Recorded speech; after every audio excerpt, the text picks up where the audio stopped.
As the war in Ukraine grinds remorselessly, relentlessly on, a troupe of ballet dancers have been paying a moving tribute to their homeland. The members of Kyiv Ballet were stranded in France when the invasion began, but tonight they were invited by York Theatre Royal to do their bit and perform in aid of their country.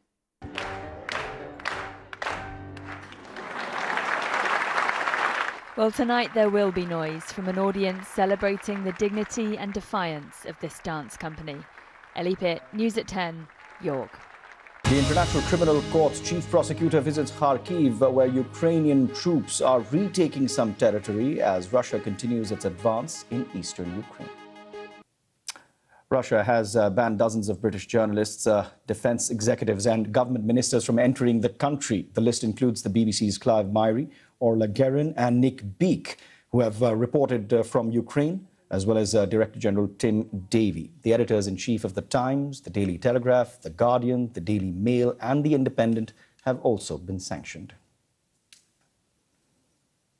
And staying with the news from the war-hit country, fierce fighting is continuing in the eastern part of Ukraine as Russia pushes on into the country's industrial heartland. Russia says it will give civilians a safe route out of the bombarded eastern city of Severodonetsk for 12 hours on Wednesday, although attempts to create humanitarian corridors in the past in Ukraine have often failed. The International Criminal Court's chief prosecutor has been in the city of Kharkiv to see the devastation for himself, and he said that the court would prosecute the highest ranks of Russians responsible. From there, our correspondent Vera Davies with the latest. With this city still under daily attack, So there was an airstrike. Karim Khan's visit to Kharkiv was more a statement of intent than gathering evidence. This particular unit, what were the age of the children that normally used to? That will come later.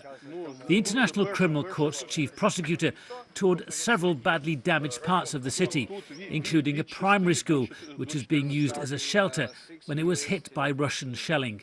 Civilians were killed here.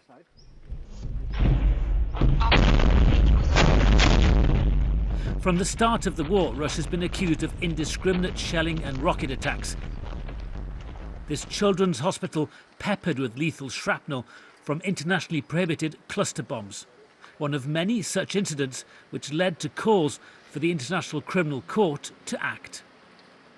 This ICC investigation into alleged war crimes in Ukraine has already been fast-tracked, and Mr. Khan has said that they will look into allegations of atrocities by either side.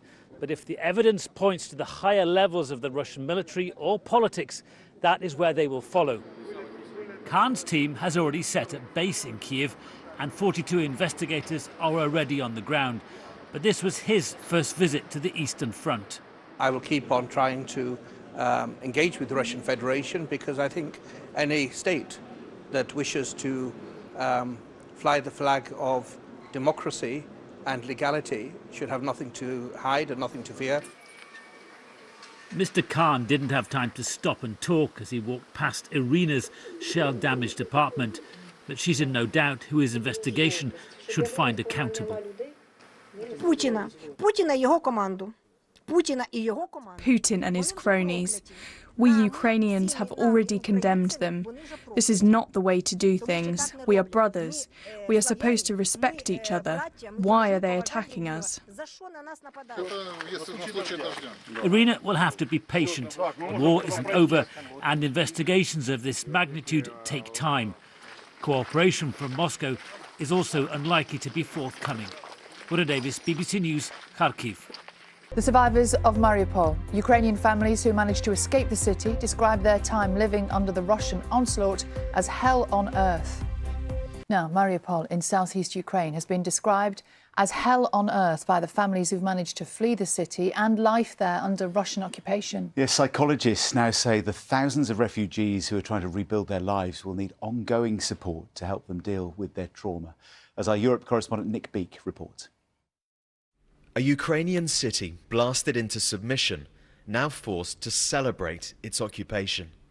While Russia tries to airbrush history, it offers the bleakest of futures to those still stranded in Mariupol. This family managed to escape. Yulia describes conditions she left behind just 2 weeks ago. Dead bodies were lying outside every house. No one took them away. Hopelessness, fear, pain. Almost every family has lost someone. Later, some of our men found a destroyed swimming pool and took chlorinated water from there. That was all we had to drink.